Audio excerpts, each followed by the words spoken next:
8 मार्च हा जागतिक महिला दिन आहे, बरोबर? पण सध्या सोशल मीडियावर आणि न्यूजवर काय ती गोष्ट हास्यास्पद बघायला मिळते.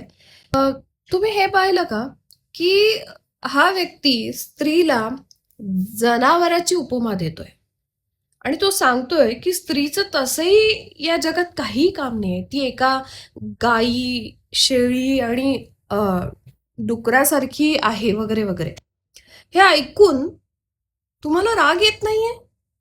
आणि या व्यक्तीच्या निधनानंतर अ, भारतीय मुस्लिम स्त्री ही ओक्साबोक्शी रडतीये. अगं बाई का? का?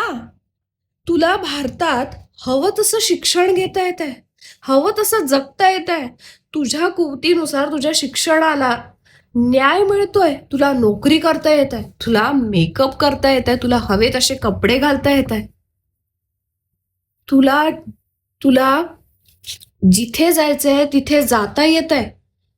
अजून काय हवंय तुला? अजून कुठल्या स्वातंत्र्याची परिभाषा एक्सप्लेन करून हवी आहे, की तू त्या व्यक्तीसाठी रडतीये ज्याने बाईला अशा प्रकारची उपमा दिली आहे? तू स्वतःला जनावर समजतेस, की तू पण शेळी, मेंढी, गाय ह्याच्या कॅटेगरीतली आहे असं तुला वाटतं? मला असं वाटतं ते तू ठरवावं, की तू नेमकी आहे कोण.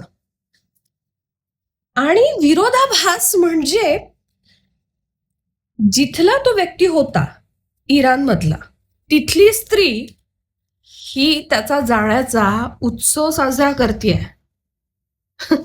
सेलिब्रेशन करतेय. ते सेलिब्रेशन ते सेलिब्रेशन अशा प्रकारचं आहे की त्यातून कळतंय की खरंच त्यांना कुठल्या वेदनांमधून जावं लागलंय. आणि तुम्ही ज्या देशात राहता तिथल्या देशातल्या पंतप्रधानांना, नेत्यांना, तिथल्या धर्माला शिव्या देत आहे.